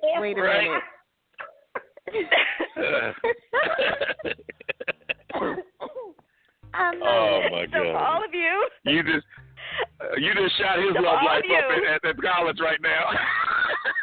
Wow! You just increased your chances of being a grandmother. They are searching him on Instagram right now. They are Magnum life. They like. Did she say what college he was at? He is a sophomore. But they like searching. Oh my God! They're like, okay, his name is Jordan. I know that much. No, he's on the football team. And you know what? If I'm his mother, I mean, you have to talk to your children. You got to talk to your sons. I mean, I'm his mother. He's on the football team. Yeah, and I'm like, no, I'm not having those issues. We're not doing that. So, I had that conversation, but I'm sorry I didn't get you, Magnums. Excuse me. Like, I was sitting there, like, mortified, like, Magnums? I mean, who told you to know the difference? Oh, God. Oh my God, that's right. Yeah, the parents struggle. The parents struggle. Oh, right?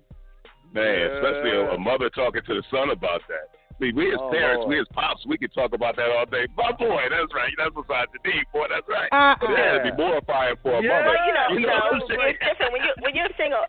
When you're a single parent, like with my daughters and my son, I talk to them. I have a very, very good, close relationship with my kids. And I tell them that there's nothing that you can't come to me and talk to me and share with me, because I should be your first point of contact no matter what's going on, because at the end of the day, I'm going to be there no matter what. Of course, your dad's going to be there, but there's things that you're not going to tell your dad because you're with me basically all the time. So I'm open. I'm here to listen. Now, it may not be right. It may not be the right thing, but this is what I'm here for, to direct you and guide you. So if there's something that's happening, I want to know. I'm not going to be news. I'm not going to pressure you. You know what I mean? And I think that a lot of times when you don't have that open communication, their friends come to me and say, I need to talk to your mother. Can I talk to your mother? Because I can't talk to my mom. I'd rather talk to your mother. Your mom is cool. She understands, and I like the way. I mean, my daughter was at the point where she was just like, Mom, you have us so sheltered. But now she appreciates everything I did for her. She's like, Mom, I thank you for how you raised me. And my friends are like, I wish I had a mom like you. So I just try to make sure that my kids understand, you know what I mean, what's coming in ahead of you and what can happen in your consequences. That's all. Yeah, absolutely. They're going to get the information from somewhere. It may as well be you. Yeah, for real. It better be you. Man, somebody else give them that wrong information. You know what I'm saying? Please.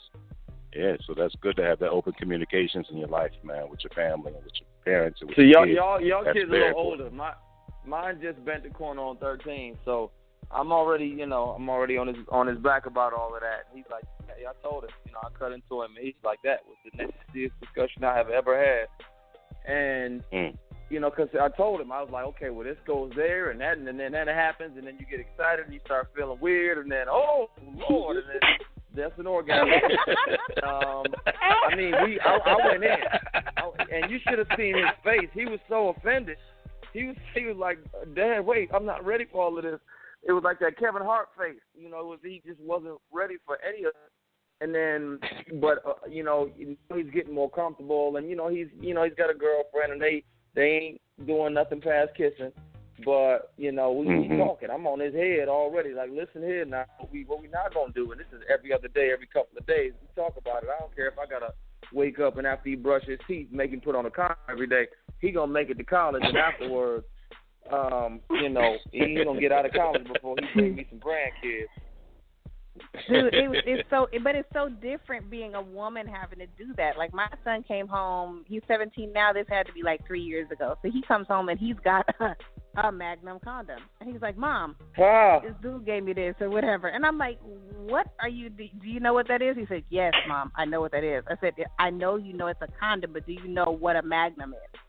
He was like, "It's a condom." I said, "Okay, let's put it this way. Different guys wear different sizes of shoes, right?" He said, "Yeah, I wear a fit." Oh. I said, "Okay, teaching moment. Now, take this hairspray bottle and show me what you know about a condom."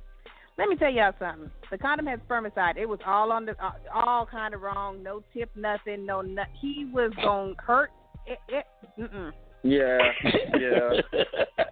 Bad. Yeah. All bad. Oh my God! So, that is my way of. But you know what? I think. I mean, I'm not sure if my daughter is. Well, she's 14, but I'm thinking because in school. She came home and they had, I guess, sex education class. I mean, did you ever have that, Tamika? Like, they had sex education class. And she was explaining to me left and right. I'm sitting there like, I'm not prepared to have this conversation with you fully right now, okay, because you're only 14. Like, I'm going to talk to you about certain things, but we ain't going all in like that. Like, I'm not prepared for her. No, we might honey, they going all in all over the place. They going all in. They had bracelets that would tell what each person would do. Like, red was I do this, and purple was do this. And, in the third grade, there was some girl trying to have sex with my son. Wow. What? In the third grade, I had to start having a conversation with him. At 14, you better have all the discussion you can. Make them afraid. Tell them they're going to go to hell. Tell them they're going to instantaneously combust. Whatever you got to tell them. Tell them about blue waffles. Yeah. Well, you know what? I told my son. Well, my son had this. He had this whole thing in his head because I told him. I said, if you do, I said your penis is gonna fall off. I said you're not gonna have anything. You're not gonna be able to go to the bathroom. I said you're not gonna be able to go to the bathroom, which is not gonna cause you. I said you're gonna have issues and problems. I said you're gonna bleed to death. I said so you shouldn't do it. He was like, bleed. I said yes, you will bleed to death. I said so don't do it. Don't do it. Like I told my oldest daughter. I told my oldest daughter. I said if you do that, I said. Are breaking the chastity. I said, there's a belt down there. I said, it's a belt that God gives you. If you break that, I said, you're going to kill yourself. And she was like, what? Really? I mean, I'm telling you because I will not. Like, I believe, like with me, because it took me until I got to college. And that's what I'm saying. Like, I was very, very, very sheltered. My parents were very, very strict. So, I'm like, we're not doing this. Like, I'm not, no high school, no, nothing like this. Even college. Like, my other daughter, she's in college. Like, no. Sorry. It's going to fall off. And I'm not playing. That's it. Oh, my God. Okay, let's just be hypothetical. What happens when that doesn't work and they need to know the truth? Okay, let me explain to you. Okay, here's the thing. My daughter knows the truth now. She does know the truth now, and she's fine, and my son knows the truth. But, they laughed about it. It was like, you just did that to, scare us, whatever. And my son said, I knew it wasn't right, but I wasn't going to do anything, Mom. I'm not going to do anything to jeopardize myself or to jeopardize my life. I'm trying to play football. I mean, my kids have good decisions. But, and they take care of their little sister. Like, you better not. Like, she was in there talking about boys. Yeah. And my son called her from college and was like, I'm telling you right now, I will jump on a plane and come to Atlanta and get with you. There's no boys. I'm your boyfriend. If you need somebody to talk to, you call me. You ain't got no boyfriends. We don't do that here. Yeah, not at 14. Ain't no boyfriends. Not at 14. Ain't no boyfriends. Nah, bruh. Nah. Ain't no boyfriends at that age. No, sir. Yeah, I have and Tamika, you see my daughter. You see, Tamika, you see my daughter, but just all that. You see her. Yeah. So, No, man. What Can't play that. Which gun range are you in? I know. What are they feeding them? I know. Me. Okay. Hey. Oh yeah, I got the shotgun on the side, the whole nine. No. But see, my little daughter got to get through her 3 older brothers as well. You see what I'm saying? So that's, I mean, it's like if you get through those 3, okay, if you get through those 3 beasts right there, and you still coming, okay, then we gonna have a talk. You know what I'm saying? Now, if you get through me, you the damn man for my daughter. Trust me, you the right one. Right. Shoot. Right. But you ain't getting through all 4 of us. It ain't happening. You know? So yeah. And half the that, I don't even want to think about that. Yeah, sir. Man. Yeah, but anyway, y'all, wow. All the parents on the line, man.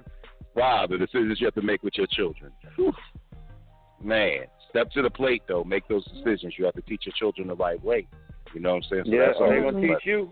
Or they're going to teach you. They're train your children, or they're going to train you. And I started with Christian so young and so early. Like, look, bro, what's not going to happen is, you're not going to be whining. Ain't going to be no talking back. You're not going to disrespect your mom, because if you disrespect your mom, you might as well slap me in the face. And do I look like the kind of guy that you want to slap in the face? He was like, no, Dad.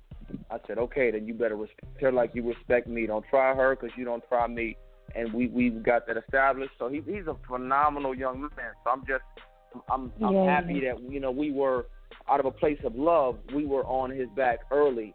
And that way, we get out of a lot of the nonsense. He has his bumps and bruises and his hiccups or whatever, but he's an AB student. So clearly, the Jordans and the PS4s and the video games and the tablets and all of that he wants, he's going to get, as long as he delivers them grades and, does his chores and does what he's supposed to do. But it's not easy out here being a single parent, just trying to figure this out and on the job training, especially when you didn't have somebody to show you how the hell to do this in the first place. Come with no manual. Yeah, at all. Man, you just learning on the job, like you said, as you go along. And the more children you have, then that's your learning curve. And that's why I stopped at 1. Yeah. Man, yes. Wow. She's like, I stopped at 1. I stopped at 1. I closed it up. I got a closed for business tattoo right above it.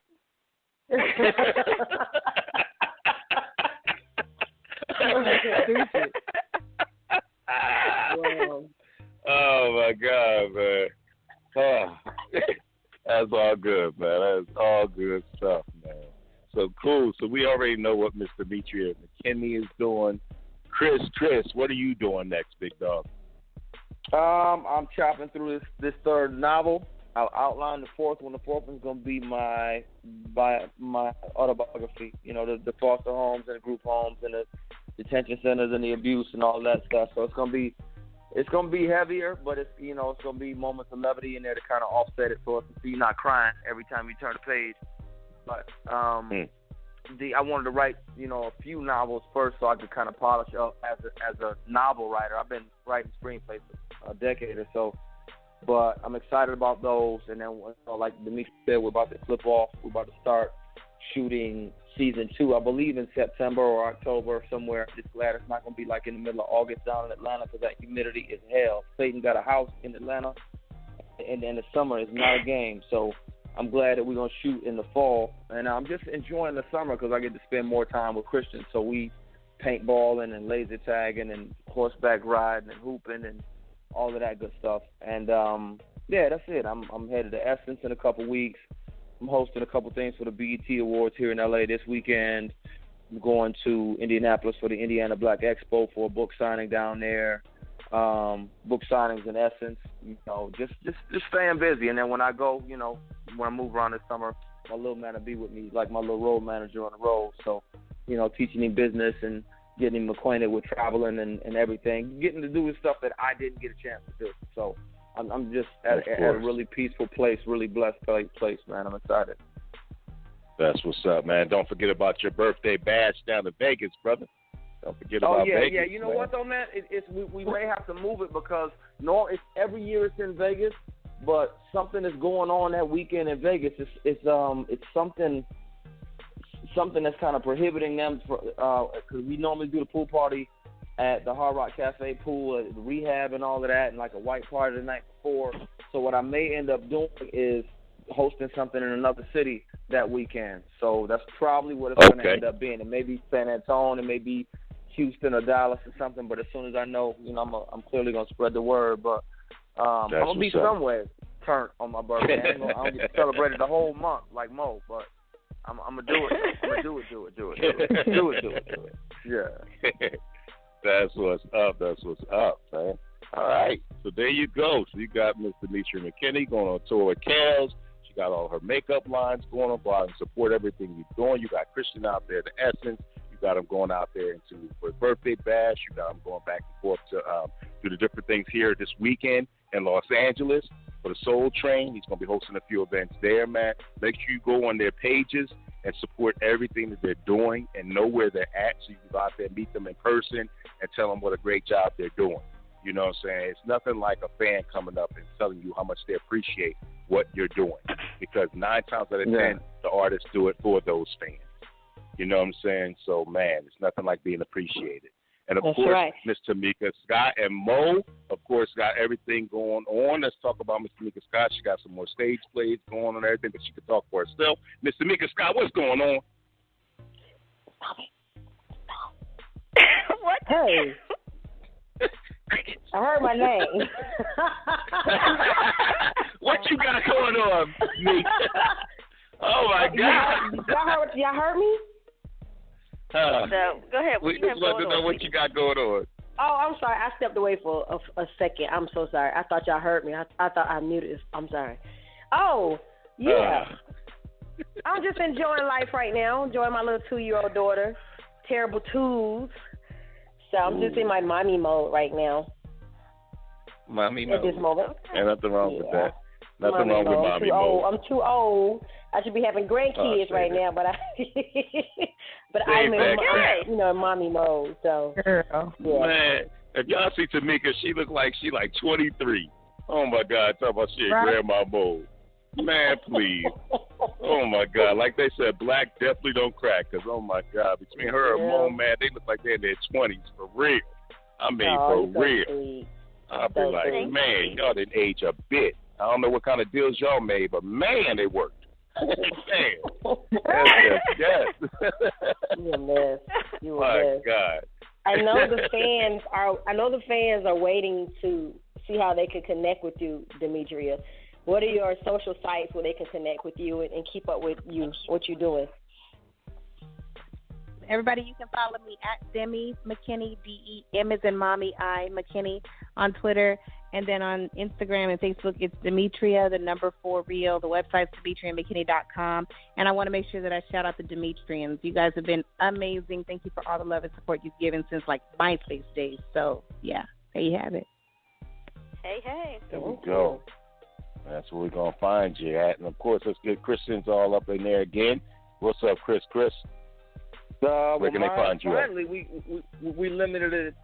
We cut the catfish pages out. My IG, Twitter, and official Facebook pages, they're the ones with the little blue check. They're all finally verified. So my Twitter and Instagram is at Christian Keys.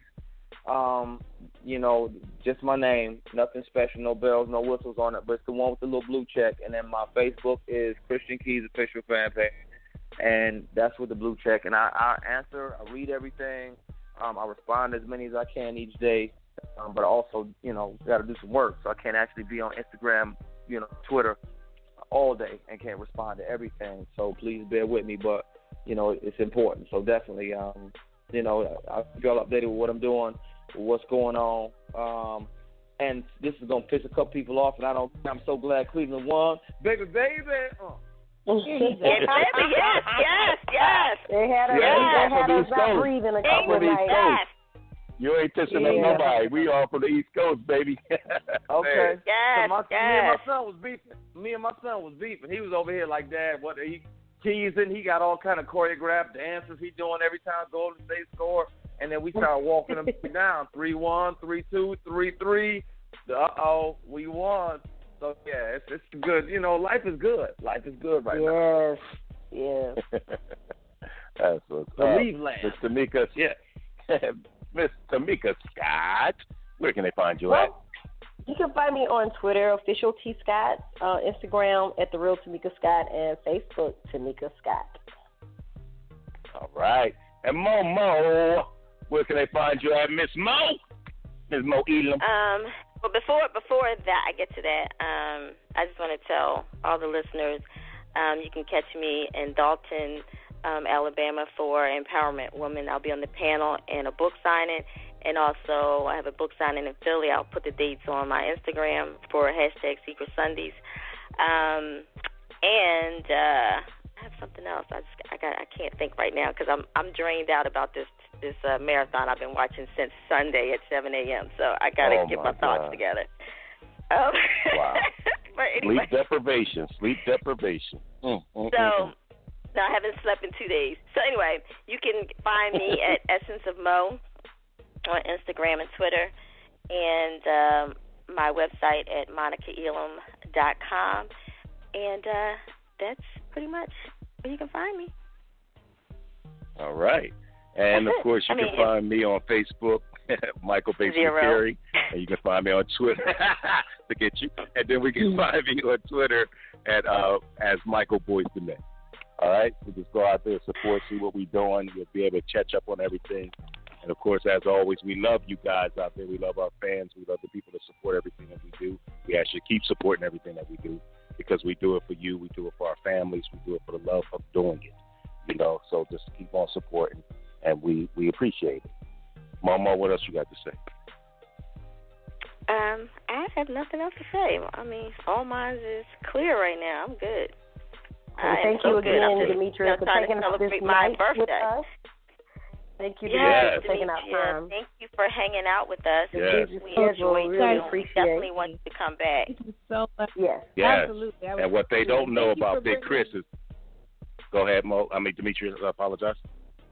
No, I was just saying thank you for having me, and thank you for bringing, Captain Beige on to. It was yes. Captain Beige.